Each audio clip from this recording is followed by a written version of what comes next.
You know how people say, be careful what you wish for? Well, I wished for peace. And instead, I got Karen. The same week, I finally moved into my dream beach house, the one I'd spent 10 long, grinding years saving for. My in-laws decided to turn it into their personal timeshare. I thought I'd escape the fluorescent lights and fake smiles of corporate America. But it turns out the real horror story wasn't buried in spreadsheets or conference calls. It was sitting in my living room, sipping rose, wearing my favorite linen robe. Before we go any further, I'd really appreciate it if you hit that subscribe button. It might not look like much, but the hours I pour into writing, recording, and editing these stories are insane. Your support helps me keep going. It's the best thank you you could give for the effort that goes into every line. Anyway, my name's Elena, I'm 35, and until recently, I was a marketing executive in San Francisco. For years, I'd lived off caffeine, deadlines, and stress-induced migraines. I gave everything to that job, my weekends, my social life, and almost my marriage. When Jake, my husband, and I finally managed to buy a little beach house in Carmel by the Sea, it felt like salvation. A clean slate, a chance to breathe. I could already imagine it, morning coffee on the porch, the sound of waves instead of alarms, and nights where the only deadlines were sunsets. Jake and I had been married 6 years. Things hadn't been perfect lately. He'd been distant, distracted, and married to his phone more than to me. But I told myself that a change of scenery would fix that. I wanted to believe that we just needed time, space, and the soft hush of the ocean to find our rhythm again. And for about 48 hours, it worked. The house was everything I dreamed of. White curtains that danced in the breeze, sunlight spilling across the hardwood floors, the faint smell of salt and jasmine in the air. I finally felt alive again. Then, on Friday afternoon, my phone rang. It was Jake's mother, Karen.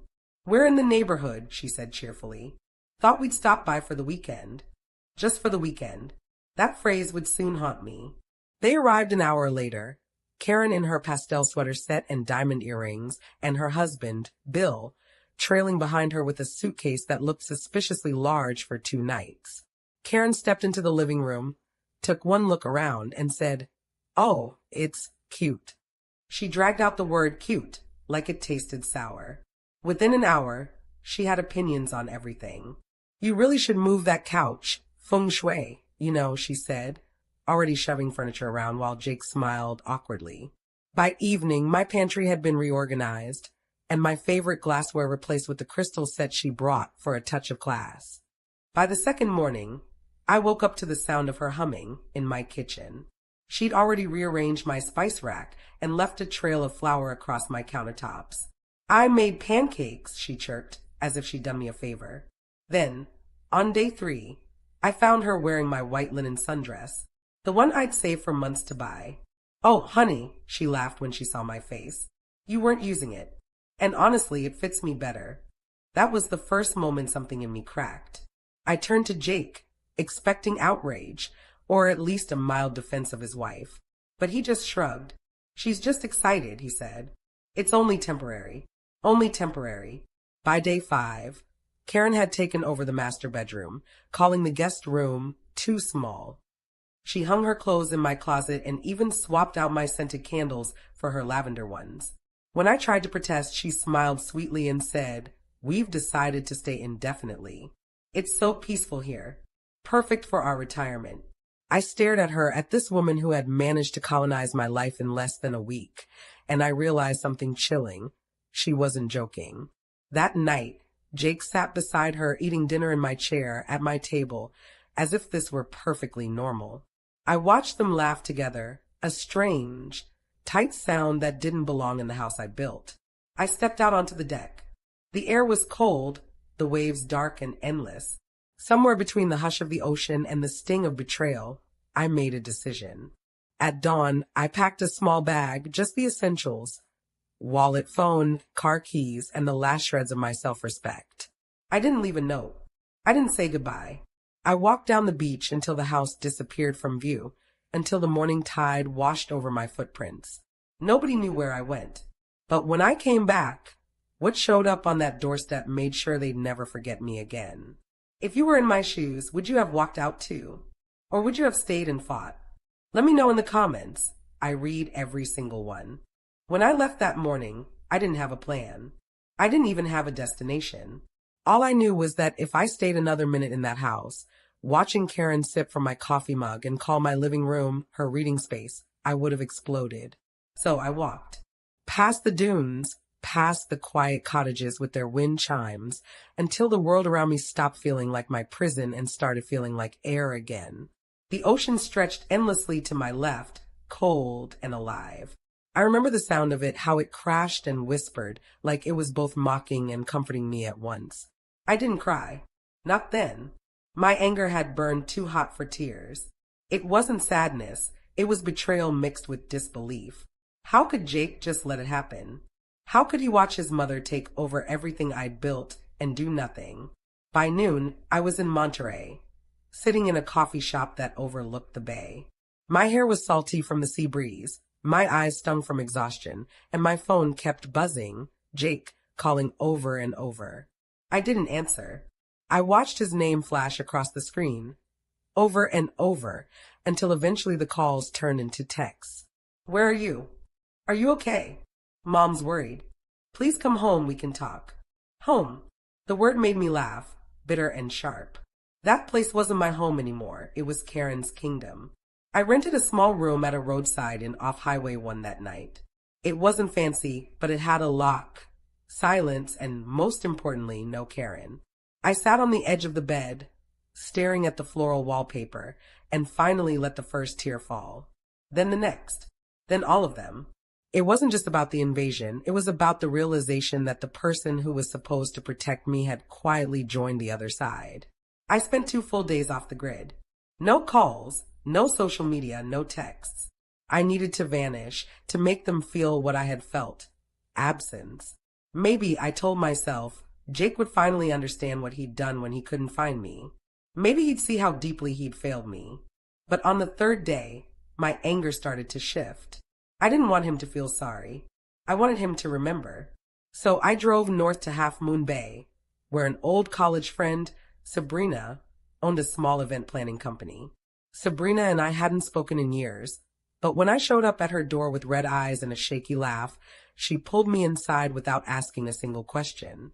We stayed up late that night, drinking wine and swapping stories about men who disappointed us.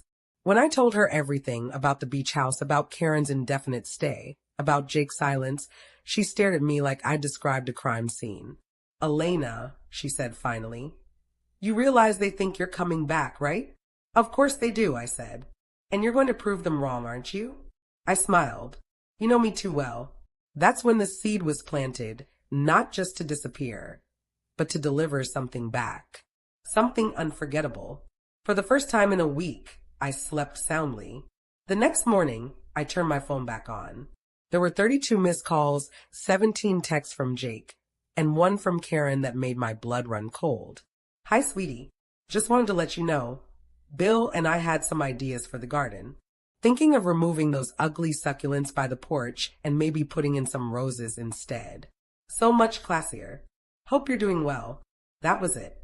The moment I read those words, I stopped being the hurt wife and became the architect of my own revenge.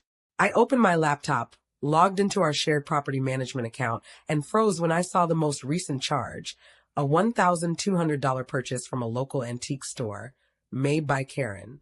The audacity. She wasn't just living in my home, she was spending my money decorating it to her taste. Fine. If she wanted to treat my house like her castle, I'd turn the kingdom upside down. But I couldn't do it impulsively. Revenge done right isn't loud, it's surgical.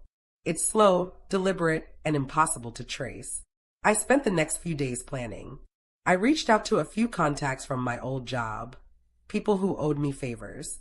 One of them, a cybersecurity specialist named Ben, owed me big time after I helped him land a promotion years ago. I asked him a simple question. How hard would it be to monitor an email address without the person knowing? He laughed. For you? Easy. Why? Let's just say I want to keep tabs on someone who's overstayed their welcome. Within hours, I had access to Jake's emails, his travel itineraries, his credit card statements, even his conversations with his parents. What I found confirmed what I already suspected. He wasn't just allowing them to stay, he'd invited them. 2 weeks before the move, he'd emailed Karen saying, "You'll love the new place. It's big enough for everyone. Everyone. Not just us." That night, as I sat on the motel balcony overlooking the water, something inside me hardened. Jake hadn't just betrayed me by silence, he'd planned this. I was never supposed to have peace. I was supposed to become the caretaker in my own home. So, I started to disappear in ways that mattered. I called our financial advisor and requested temporary control of my separate savings account, the one Jake didn't know I still had from before the marriage.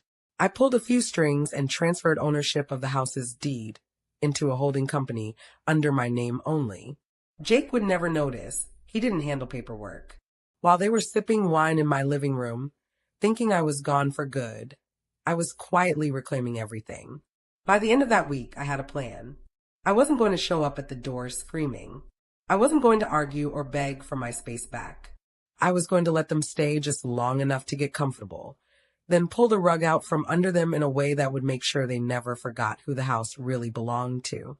But first, I needed to test something. I called a local delivery service in Carmel and ordered a package to be sent to the beach house, a test of sorts. Inside the plain brown box, I placed a simple note.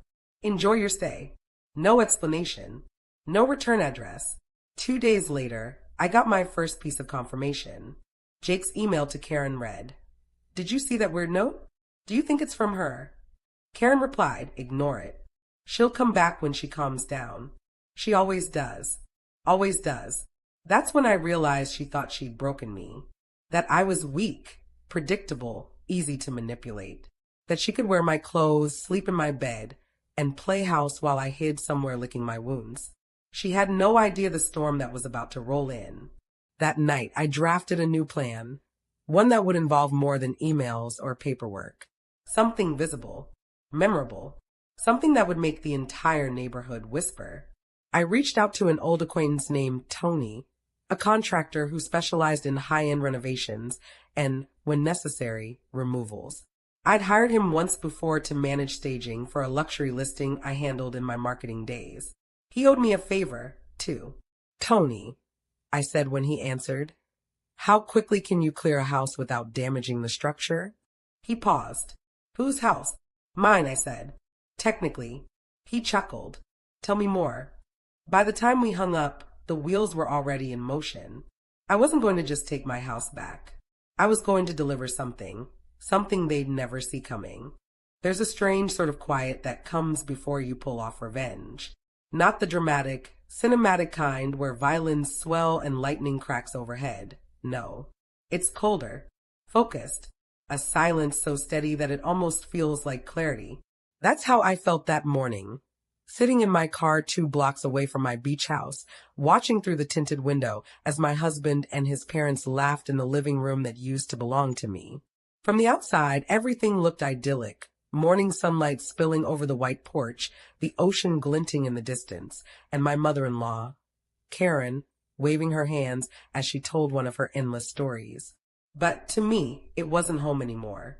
It was a stage, and the final act was about to begin. The night before, I'd called Tony, a contractor I knew from my old marketing job in San Francisco. He was one of those people who always seemed to know how to handle things quietly.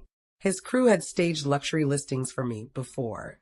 Setting up, tearing down, clearing out entire houses overnight without leaving a trace.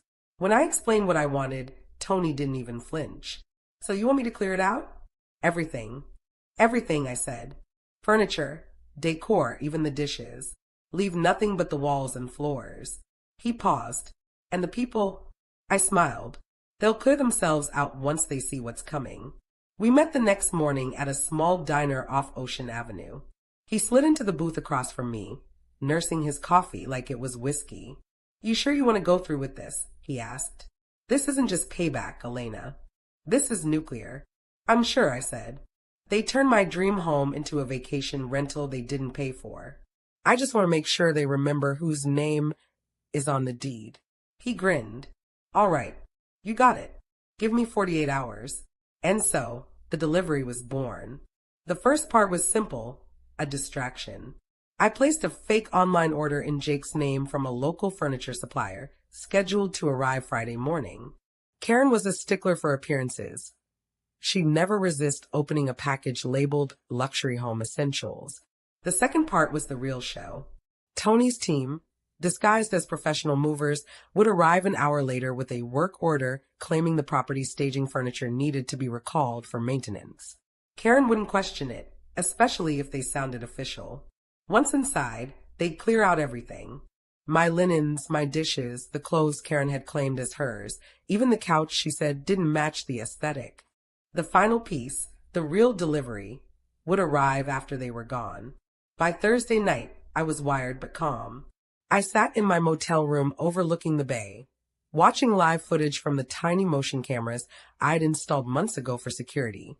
They were hidden in vents and light fixtures, streaming directly to my phone. I hadn't told Jake about them. He always said I was paranoid. Funny how paranoia starts to look like foresight. At 9 a.m. sharp on Friday, the first truck pulled up to the house. The driver, one of Tony's guys, carried a clipboard and a package the size of a microwave. I watched through the live feed as Karen stepped outside, wearing my robe again. She squinted at the label. We didn't order anything.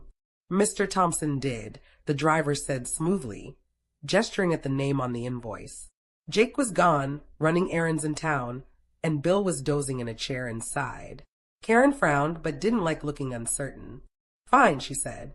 Leave it on the porch. As soon as the truck pulled away, Tony's crew arrived. They looked perfectly legitimate, matching blue shirts, utility belts, ID badges that read Caramel Coastal Interiors. Karen met them at the door, still suspicious.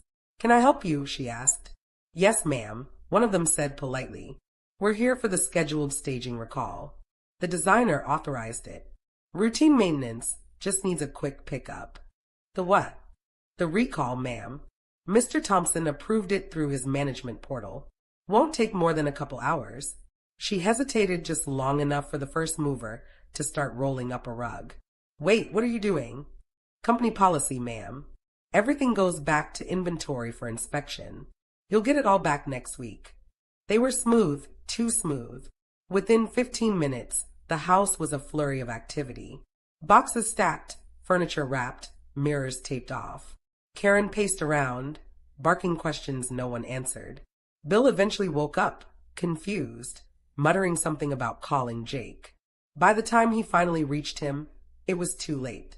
Through the camera feed, I saw Jake burst through the front door, grocery bag still in his hands. What the hell is going on? He shouted. Karen's voice went shrill. They said you approved it. They're taking everything. Jake's eyes darted around the gutted living room. My laptop's gone. My clothes, where's my stuff? They said you ordered this, she snapped back. Tony's crew kept their expressions neutral, professional, and in less than an hour, they were done. The house was stripped bare, every sign of domestic life removed, replaced by echoing emptiness. And then came the final knock at the door.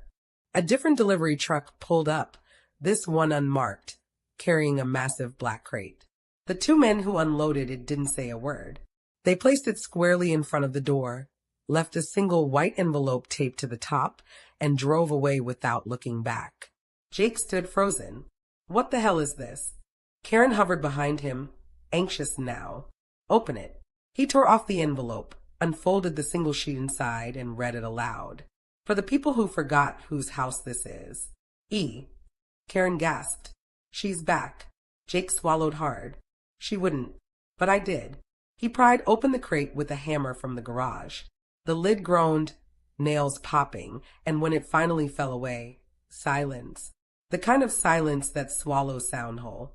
Inside the crate were the contents of the house, folded, wrapped, labeled.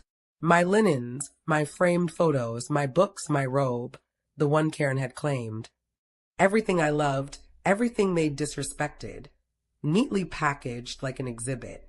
And right on top, taped to the final box, another note. You want it to stay indefinitely. Now there's nothing left to stay for. Karen screamed. Bill muttered a prayer under his breath. Jake just stood there, staring at the box that held the remains of our life together. From my car down the street, I could see it all through the camera feed. The panic, The confusion. The dawning realization that they'd underestimated me completely. By sundown, the gossip had already started. Carmel by the Sea isn't a big place. The neighbors saw the trucks, the crate, the shouting. My phone buzzed with a text from Evelyn, my neighbor from 2 doors down. Honey, what on earth did you send them? Jake looked like someone buried his car in the sand. I typed back a single emoji, eyes. That night, I turned my phone off again and sat in the quiet. I thought about how long I'd worked for that house, how I'd painted every wall, picked every piece of furniture, saved for every inch of that view, and how quickly they'd walked in and taken it from me, like I was just a guest in my own life. Now, they finally knew what that felt like. Jake tried calling me again, 5 times in a row. His last message read, Elena, please, this isn't you. Can we just talk? You don't have to do this. But he was wrong. This was exactly me. The me that had been buried under compromise and politeness and years of swallowing my anger. The me that finally had enough. When I drove past the house later that night, I slowed just long enough to look. Through the front window, I saw Jake sitting alone in the empty living room, the crate still open beside him. The curtains were gone, the furniture gone, even the rugs stripped away. All that remained was the faint reflection of his own regret staring back at him in the glass. Karen and Bill were nowhere in sight. I guess they'd gone to a hotel. The house looked peaceful again. Hollow but peaceful. And for the first time in weeks, I felt something that almost resembled joy. I rolled down my window, let the ocean breeze rush in, and whispered round one. Because they thought this was the end. But I was just getting started. What came next would make sure nobody in Carmel by the Sea ever forgot what happens when you push a woman too far. There's something addictive about the first taste of revenge. It doesn't feel like rage. It feels like control. Like you've been underwater for months and finally come up for air. That's exactly how I felt driving down Highway 1 the morning after the delivery. Alive again. The ocean glittered beside me, waves catching the sunlight like shards of glass. I should have felt guilt, maybe even fear. Instead, I felt nothing but calm. My plan had worked perfectly. The house was stripped bare, Jake was reeling, and Karen, queen of unsolicited opinions, had been dethroned in one brilliant afternoon. But this wasn't over. That had only been the opening move. I wasn't after chaos. I wanted a lesson. Something lasting. Something that would make them think twice before ever crossing someone else again. I checked the hidden camera feed on my phone. It was almost noon, and Jake sat slumped in the empty living room, surrounded by the echo of everything he'd lost. The crate still sat by the front door like a tombstone. Karen and Bill were gone. I guess they'd retreated to the nearest hotel to recover from the trauma. Jake hadn't gone anywhere, though. Maybe he was too stunned. Maybe he was waiting for me. Either way, he was about to get what he deserved next. I parked near Carmel Plaza, grabbed a coffee, and opened my laptop. I'd already transferred ownership of the beach house into a private holding company, one he didn't know existed. Legally, Jake had no claim to it. I'd used a clause from before our marriage that protected any property purchased with my premarital savings. It wasn't spite, it was foresight. And now, that foresight meant I could lock him out with the click of a button. Literally. I opened the smart home management app linked to the beach house. Jake had always mocked me for being too tech-obsessed. He never paid attention when I explained how the system worked. Poor choice, because while he was sitting in my empty house, thinking I was done, I was about to make him very uncomfortable. I waited until the clock hit 12:30 p.m., the time I knew he usually went out to grab lunch. I watched through the camera as he stood, grabbed his keys, and headed for the door. The smart lock clicked red. He frowned, tried again. Nothing. I turned the volume on my phone up and listened through the mic. What the hell? He jiggled the handle. It's jammed. No, Jake. It's locked. He pulled out his phone, probably trying to call me, but I'd blocked his number hours ago. I sipped my coffee and smiled as he tried every door and window. I even turned off the Wi-Fi remotely, just to seal the deal. After 10 minutes, he finally gave up, pacing outside, muttering curses under his breath.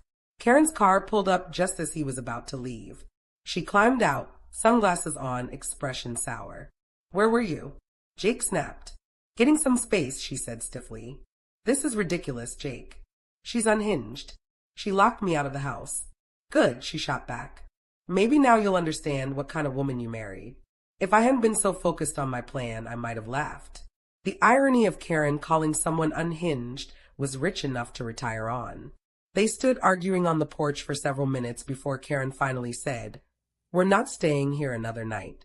Bill's booking a suite at the Monterey Plaza Hotel. You should come with us. Jake hesitated, looking back at the door. No, this is still my home. Karen rolled her eyes. Suit yourself.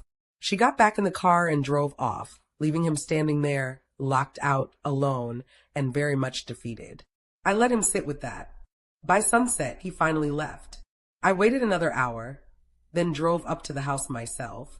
It was eerie walking back in, the sound of my own footsteps echoing in a place that had once been filled with laughter and life. Empty walls, empty rooms, and the faint smell of salt in the air. I stood in the doorway for a long moment, just breathing it in. This wasn't revenge anymore. It was reclamation. I spent that evening cleaning.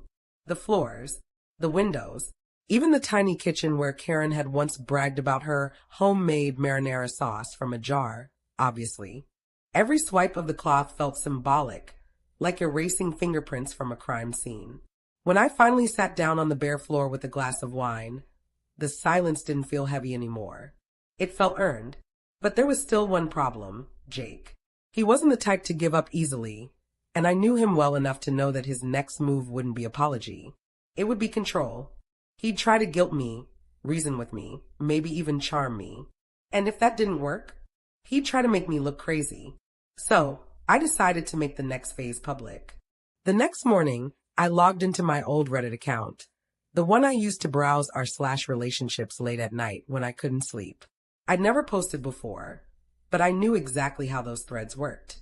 People loved a good story, especially one with a clear villain and a satisfying comeback.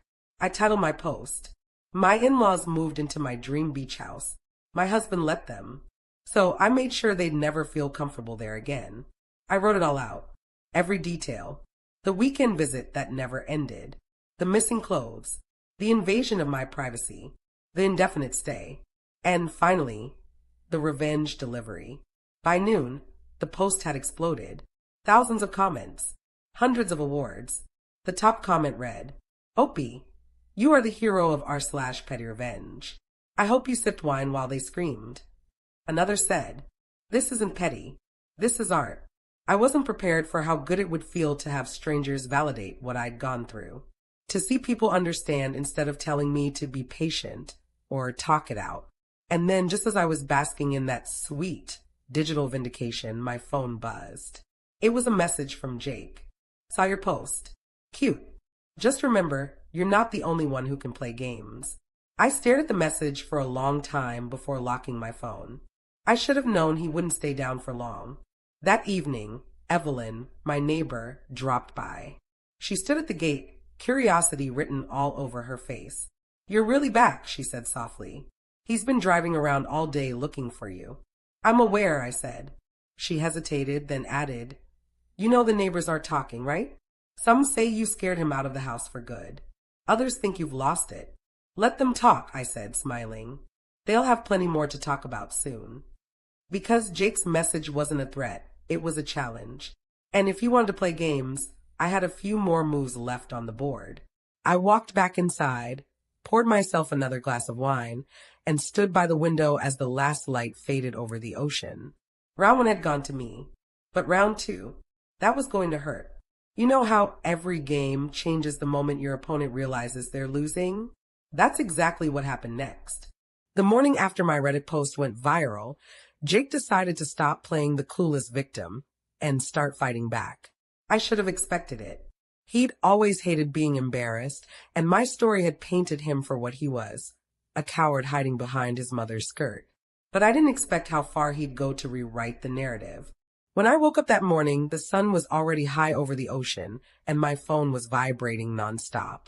Texts, emails, DMs, all from people I hadn't spoken to in years. Elena, what's happening with Jake? Did you really kick your in-laws out? Girl, your post is everywhere. TikTok, Twitter, Facebook. Are you okay? I groaned, rubbing my temples. The post had blown up even more overnight. I wasn't anonymous anymore. Someone had connected the dots, maybe from a location tag, maybe from one of Jake's friends, and now my story wasn't just a Reddit post. It was viral gossip. That's when I saw it. A new Reddit account had posted a response to mine. The username? u/JakeT_truth. The title? My wife made up a revenge story to ruin me. I clicked it with shaking hands. He'd written paragraphs, pages, painting me as an unstable, manipulative woman who snapped after a minor disagreement.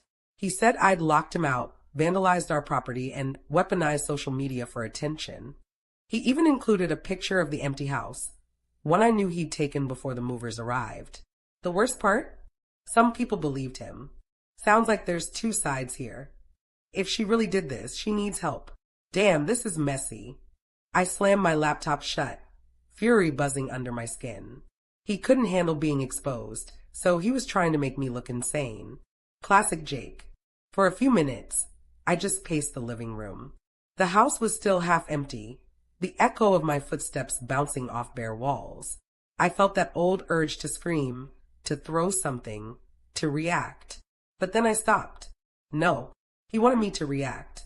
He wanted me emotional, irrational, the crazy wife his story needed me to be. So instead, I smiled. If Jake wanted a public game, I'd give him one. But not on his terms. I opened my laptop again, scrolled past his pathetic post, and started planning my next move. I didn't reply publicly, not yet. Instead, I went quiet. Silence, after all, is unnerving when your enemy expects noise. For 2 days, Jake tried everything to bait me. He posted screenshots of old texts, twisted our history into half-truths, and even hinted that I'd taken something valuable from the house. I hadn't, unless you count his peace of mind. Meanwhile, behind the scenes, I started a very different kind of revenge. I contacted Carmen, a realtor friend in Carmel Valley. She'd helped me buy the beach house originally, and she owed me a favor. I asked her to list the house privately, no open houses, no signage, just quiet offers through trusted clients. Elena, she said cautiously over the phone, are you sure about this? That house was your dream. It was, I said softly. Now it's just a reminder. Within 48 hours, we had a buyer. A tech couple from Palo Alto looking for a coastal getaway. They made a cash offer above asking, no contingencies. Jake didn't know it yet, but the house he'd tried to control was already slipping through his fingers. By the weekend, the neighborhood gossip had reached boiling point. Evelyn came by again, holding a mug of coffee like she was delivering a peace treaty. Your husband's been around, she said in that careful tone people use when they're scared of what you'll say next. Telling folks you've had a breakdown. Said he's trying to get you help. I laughed, a bitter, humorless sound. Of course he did. She looked uncomfortable. People believe him, Elena. Maybe you should just stay quiet for a while. I met her eyes. Quiet doesn't work for women like me, Evelyn. It just gives men like him more room to talk. That night, I made my next public move. I didn't post on Reddit this time. Instead, I uploaded a short video to TikTok, a montage of calm ocean footage, a glass of wine, and the caption, when your husband lets his parents move into your dream home, and you make sure they'll never forget it. Hashtag revenge delivered, hashtag Carmel Coast, hashtag truistory. It exploded overnight. Hundreds of thousands of likes, tens of thousands of comments, most of them cheering me on. You're my Roman Empire. Teach me your ways. Karen learned today. But the best part wasn't the praise. It was what came next. A woman named Lisa met me. Her message was short, but it made my heart race. Hey, I used to work with your husband at Redwood Marketing. You should know he's been bragging about having side investments. Might want to check whose name they're in. I froze. I hadn't thought about his job in weeks. Jake was the type who always made his finances sound like magic, big deals, bigger bonuses, mysterious consulting gigs. I'd never pried, mostly because I was too busy working my own long hours. But now I had motivation. The next morning, I started digging. Quietly, methodically, And what I found made me laugh out loud in my empty living room. Jake had been funneling small amounts of money, just enough to go unnoticed, from our joint account into a business fund. Only, the business didn't exist. The account was in his mother's name. Karen, the same woman who'd stolen my clothes and redecorated my home, was now holding the account that held my money. I could have confronted them directly, but where's the satisfaction in that? Instead, I called Tony again, the same contractor who'd helped with the delivery. "Hey, Tony," I said sweetly. "Remember how good we are at making things disappear?" He chuckled. "Oh no. What are we erasing this time?" "Not erasing," I said. "Just redistributing." That weekend, Jake hosted a family dinner at a small restaurant in Monterey. Probably some attempt to look normal in front of his parents after the chaos. What he didn't know was that Tony's friend worked there as the manager. While Jake laughed over wine and seafood, Tony's guy slipped into the parking lot, attached a GPS tracker under Jake's SUV, and left without a trace. Nothing illegal, just insurance. I wanted to know exactly where he went next. And 2 nights later, I found out. The GPS pinged in San Jose, at an address belonging to a woman named Rachel. I didn't need to ask who she was. I'd suspected for months. The late nights, the sudden business trips, the secretive phone calls he took in the garage so he wouldn't wake me. It all clicked now. While I'd been building our life, he'd been building a backup plan. So I built mine too. By Monday morning, I had everything I needed. Screenshots, bank transfers, location data, even a picture of his car parked outside Rachel's condo. I didn't post it online. Not yet. I wasn't out to humiliate him. I was out to end this on my terms. That afternoon, I called him. He answered on the second ring, voice wary. "Elena." "Jake," I said calmly. "You should check your email." "What did you do?" "Nothing you didn't do first." I hung up before he could respond. A few minutes later, my phone buzzed with an unread message notification. He'd opened the file. Inside were all the screenshots, proof of the money, proof of the affair. No accusations, no drama. Just facts. I imagined the look on his face, the panic, the guilt, the realization that he'd underestimated me again. For hours, silence. Then, finally, a text. "What do you want?" I stared at those 4 words and smiled. "You'll see," I typed back. "I know what you might be thinking. Wasn't this enough?" Maybe.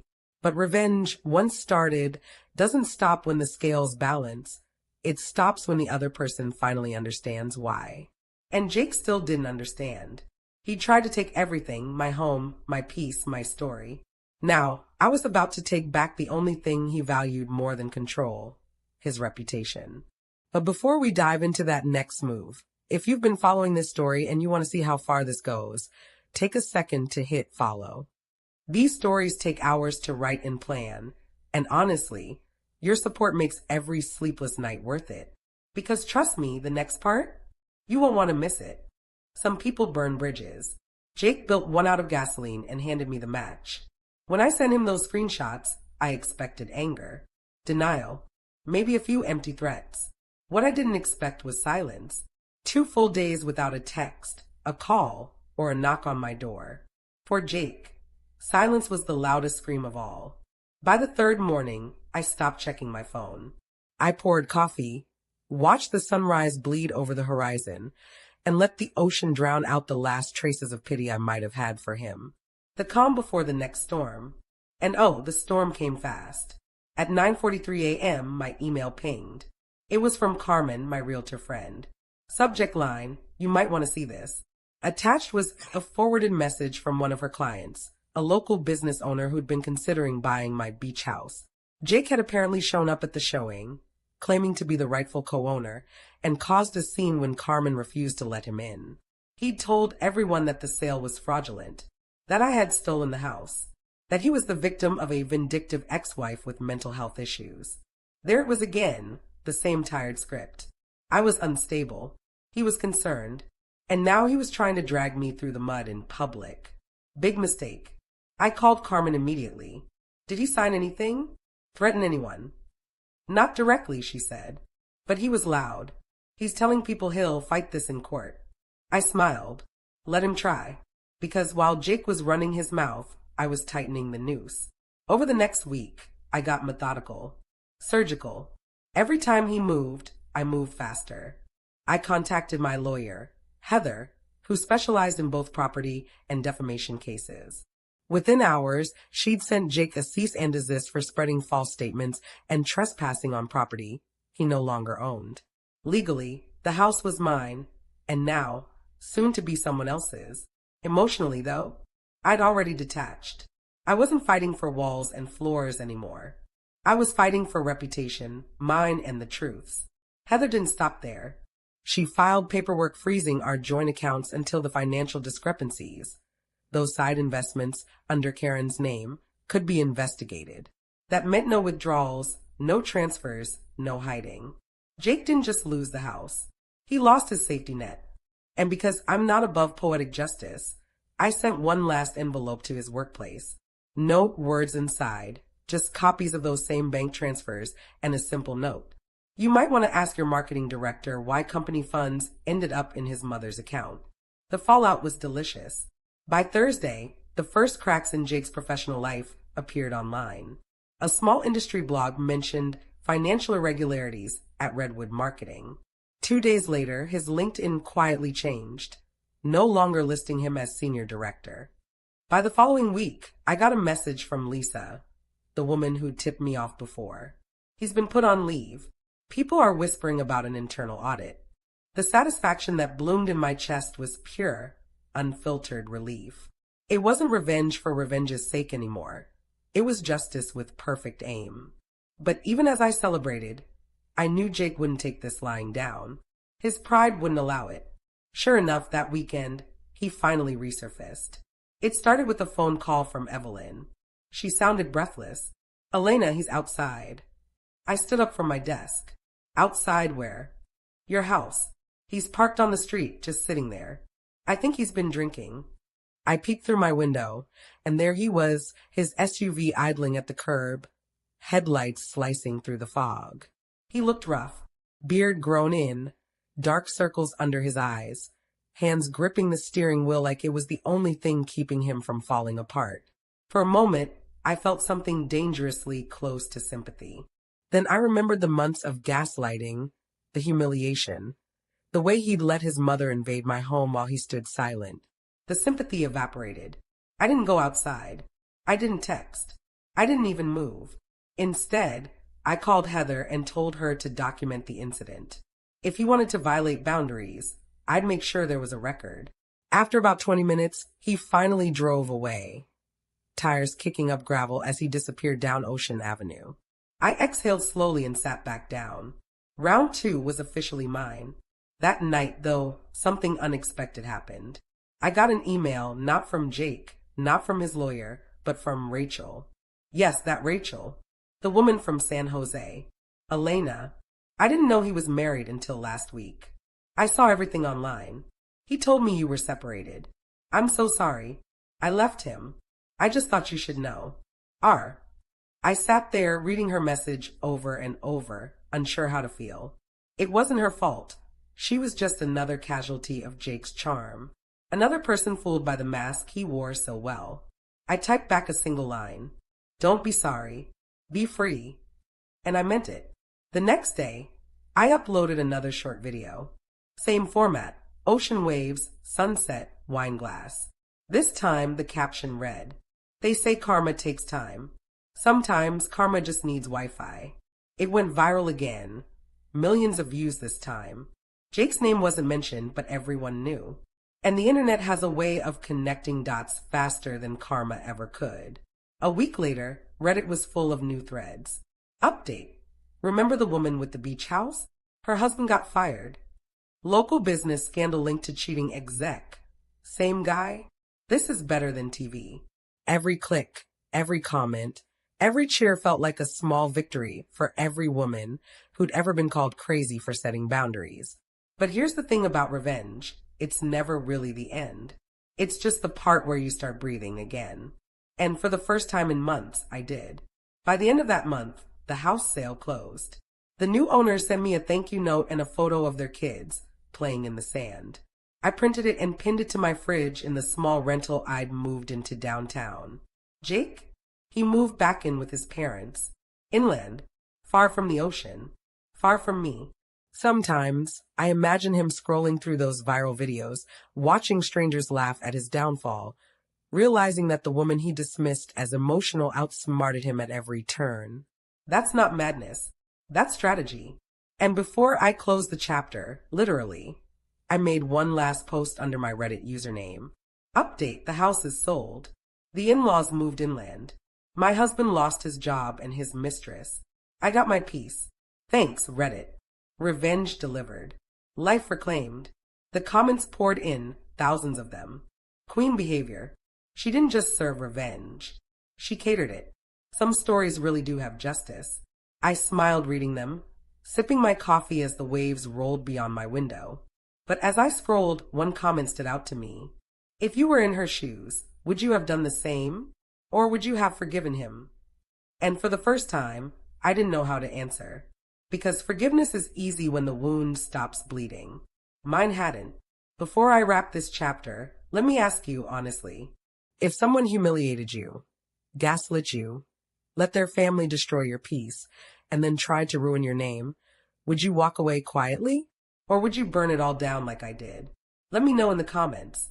And don't forget, these stories take hours to craft, plan, and relive. Your support is what keeps me telling them. Because this isn't just revenge. It's reclamation. Fallout isn't the explosion. It's what's left after the smoke clears. The dust, the whispers, the quiet stares that follow you even when you think it's all over. That's what life felt like in the weeks after Jake's world imploded. The house was sold. The in-laws were gone. Jake's job? Finished. Every victory I'd planned had landed with surgical precision. The internet had done what the universe sometimes forgets to balance the scales. But balance doesn't always feel like peace. Some mornings, I'd wake up and still expect to hear the ocean from the beach house. Instead, I'd hear the city, car horns, footsteps, voices echoing through my new apartment's paper-thin walls. I traded waves for noise, freedom for distance. And even though I told myself it was worth it, a quiet part of me whispered, was it? A few days after my final post, I stopped checking Reddit and TikTok. The story had taken on a life of its own.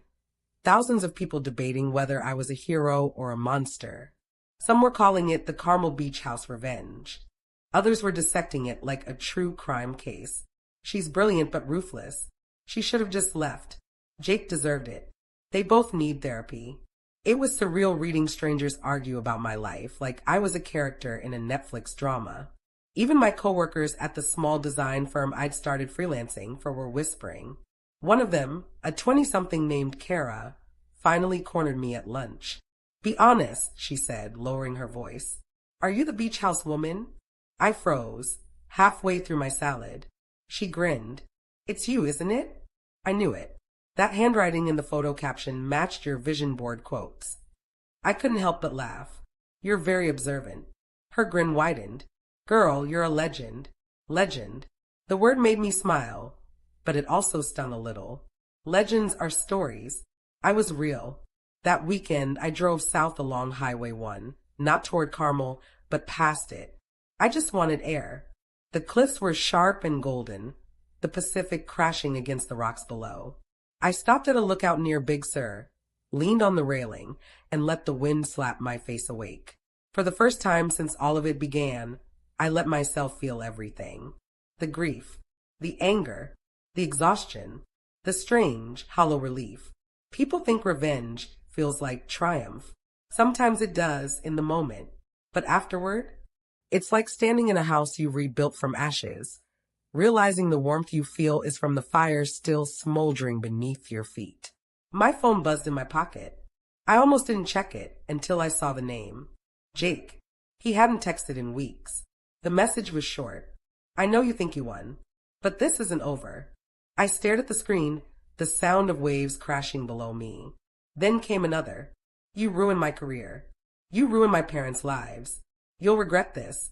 Something in my chest went cold. I'd expected anger, but this sounded darker. Desperate. I typed back before I could stop myself. I didn't ruin anything, Jake. I just stopped letting you ruin me. Then I blocked his number again. But my hands shook the whole drive home. That night, I couldn't sleep. Every sound made me flinch. A car passing outside, the creak of the pipes, the whisper of the wind through the window. I hated that he could still get in my head. At around 2 a.m., I made tea and sat by the window, staring at the city lights. And that's when I realized this wasn't just about revenge anymore. It was about closure. I'd taken everything back except my peace. And peace was something you can't steal or expose online. You have to build it. So I started small. I deleted all my drafts, all the screenshots, all the leftover notes from my revenge planning. I closed the accounts tied to the story. I even asked Tony to uninstall the last of the hidden cameras at the beach house before handing over the keys.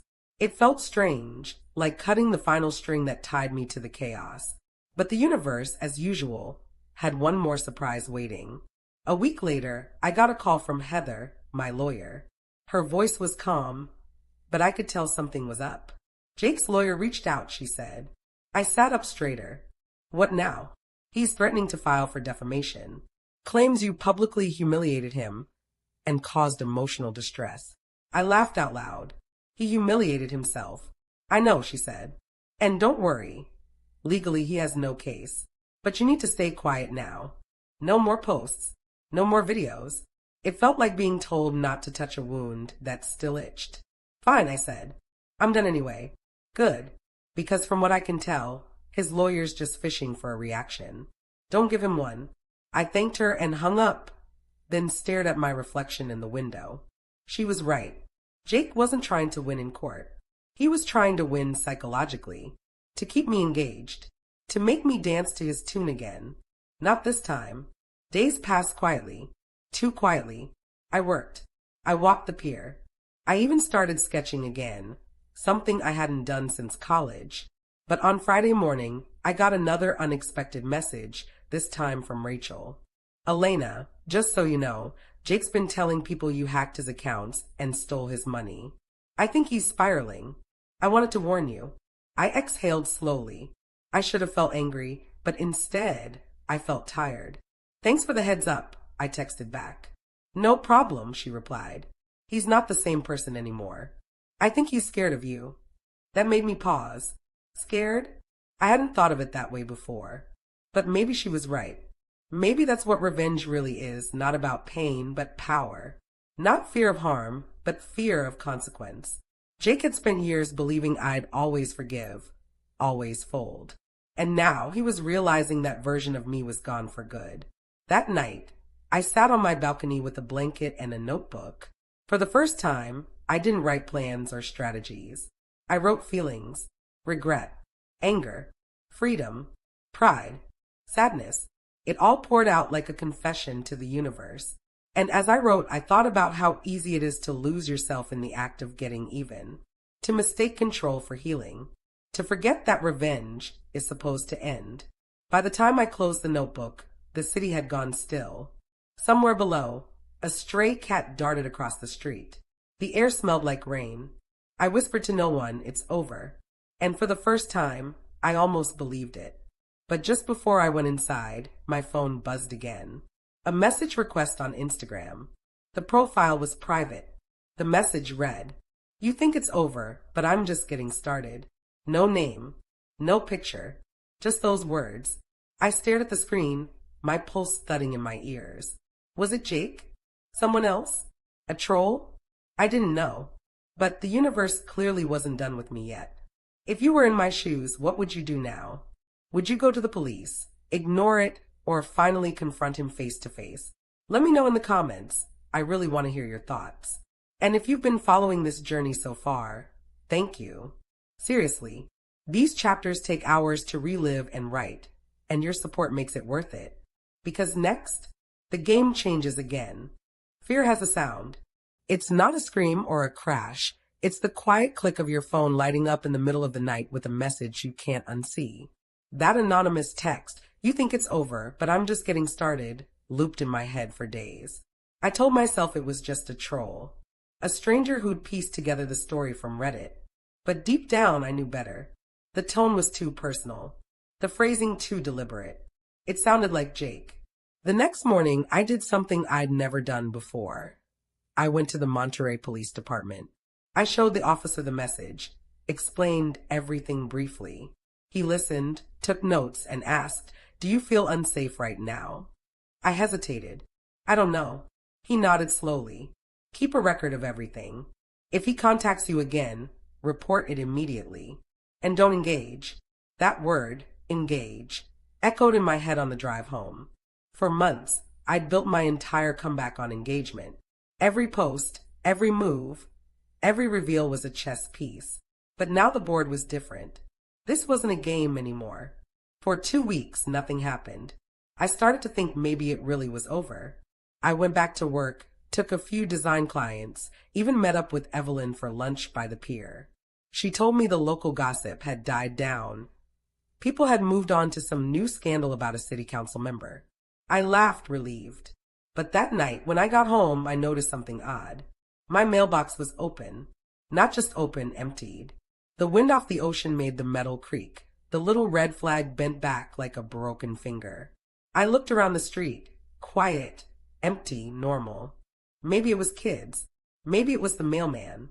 But I couldn't shake the feeling that someone had been there. I went inside and checked every lock. Then I poured myself a glass of wine and turned on the TV, pretending I wasn't checking every shadow. At around 11:30 p.m., my phone buzzed again.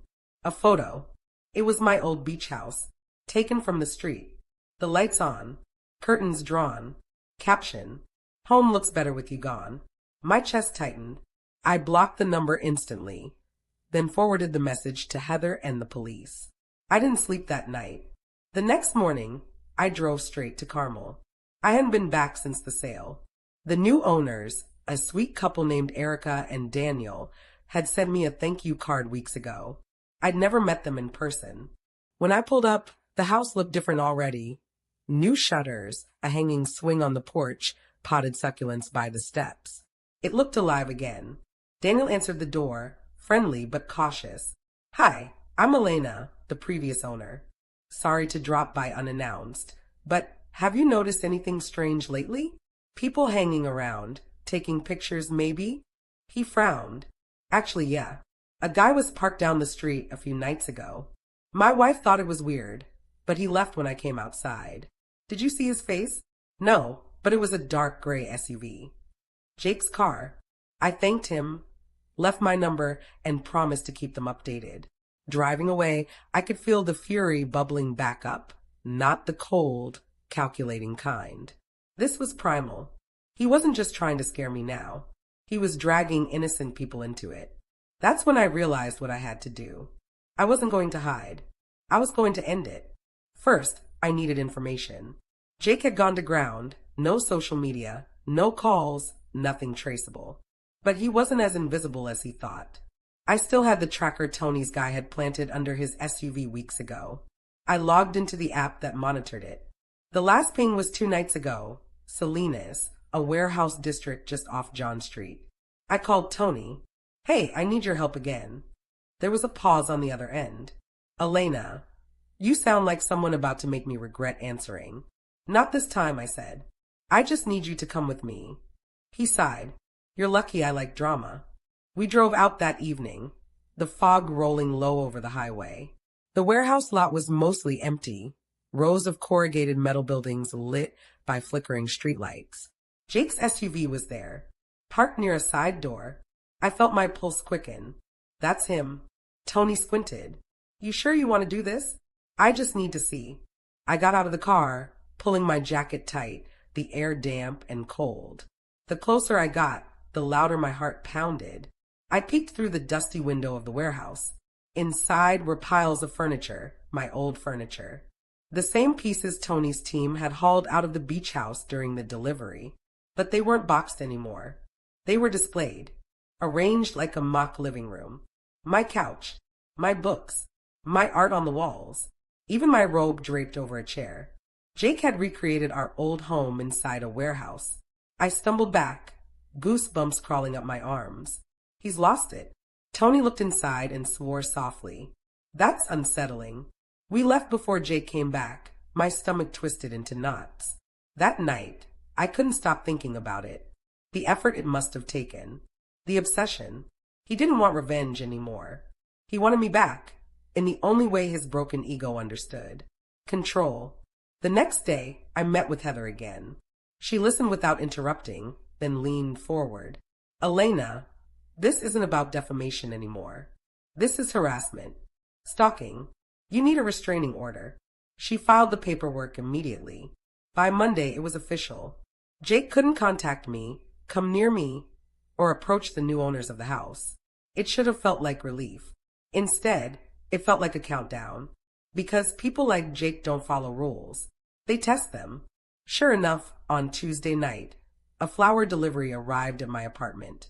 No card, no sender, just a single white rose. I almost laughed. It was so cliché, so perfectly Jake. I called Heather. He's testing boundaries. Don't respond. Keep the evidence. We'll escalate if needed. So I took photos, documented everything, and tried to sleep. But the rose sat on the counter, its petals catching the streetlight, a ghost of something once romantic now rotten with meaning. By the weekend, I'd had enough. I booked a few nights at a small inn in Pacific Grove, right on the water. I needed space, real space. The owner, an elderly woman named Marianne, recognized me from the news articles. You're the beach house girl, she said kindly. Don't worry, sweetheart. You're safe here. Something about her voice, steady, certain, made my throat tighten. I thanked her, checked in, and spent the evening walking the shore, the tide whispering secrets only the sea could keep. For the first time in weeks, I slept through the night.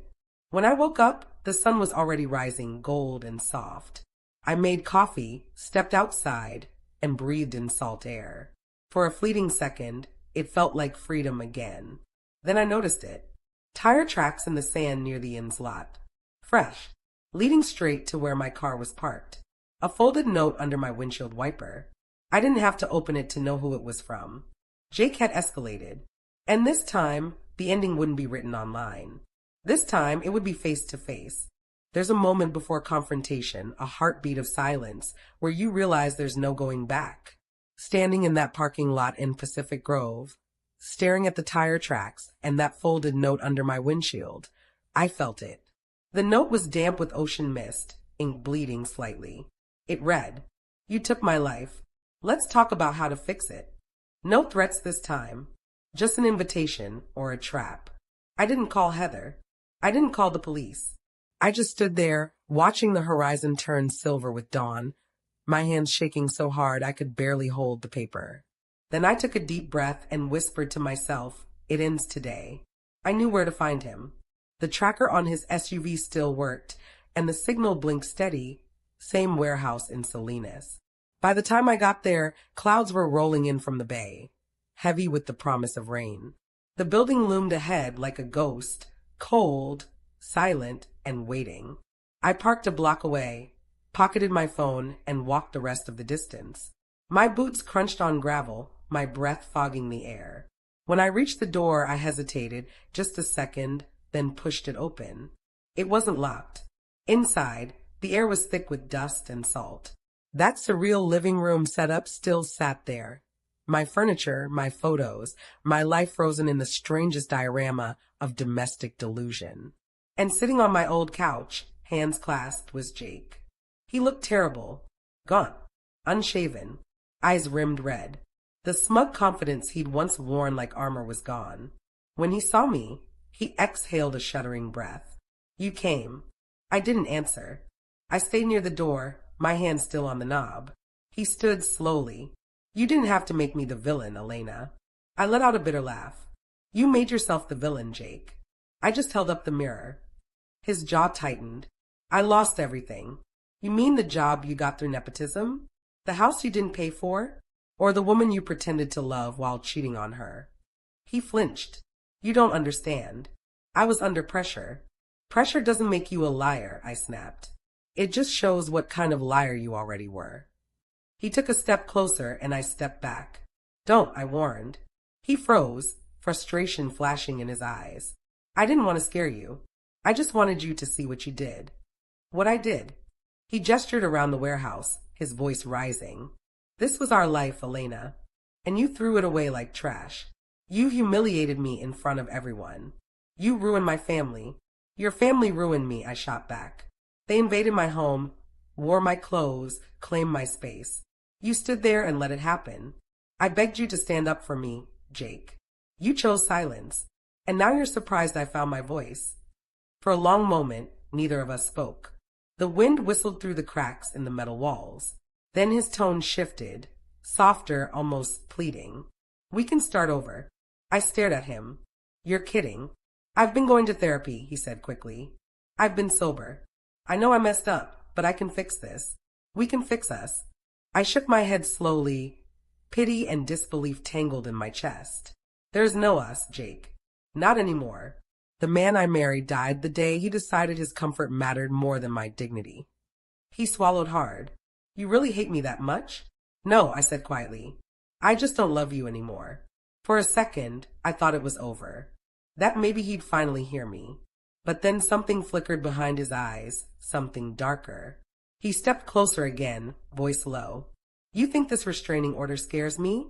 You think the law will protect you? I didn't move, though every instinct screamed to run.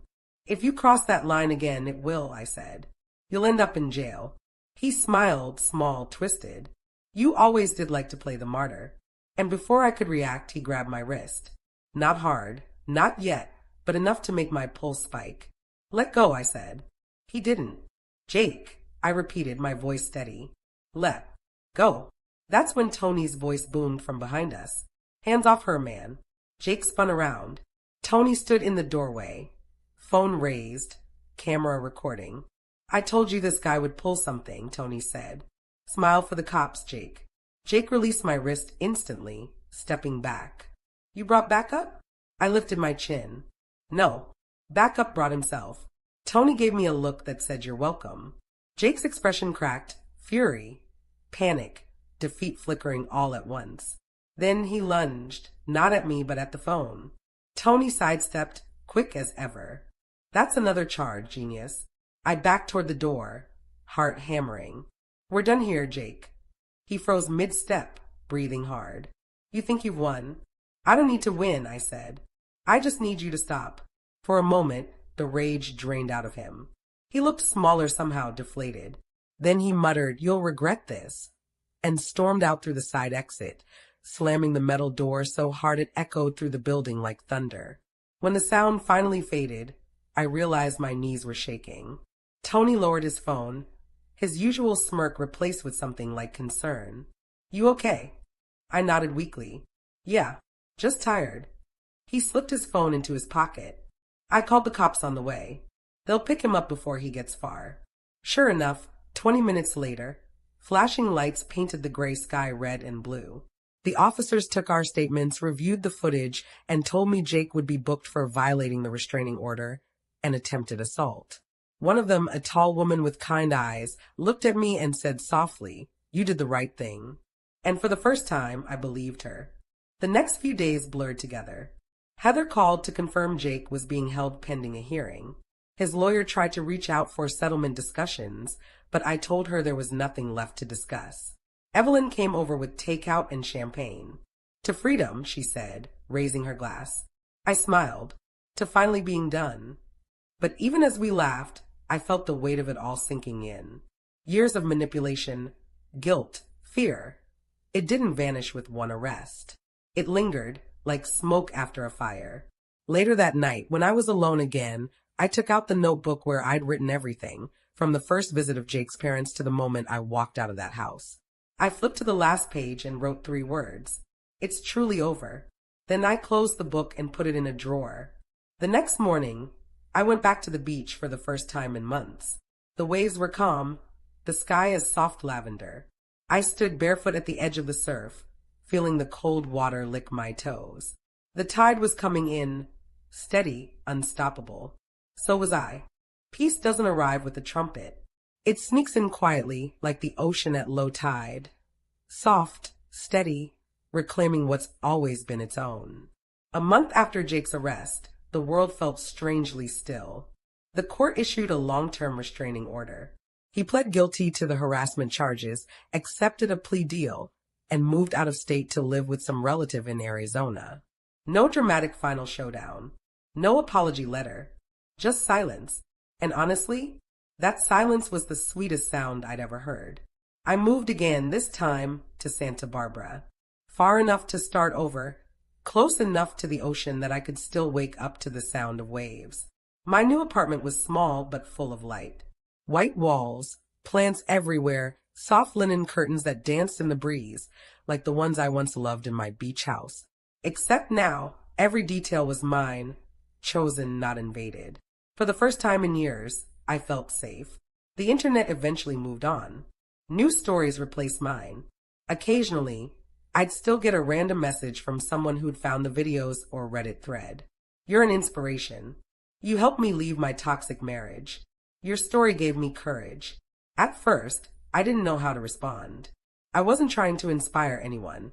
I was just trying to survive. But slowly, I realized survival is inspiring, especially when you do it loud enough for others to find their way out of the dark too. So I started writing again, not revenge posts, but essays. Little pieces about healing, boundaries, rebuilding. I shared one anonymously online, titled The House I Built After the Fire.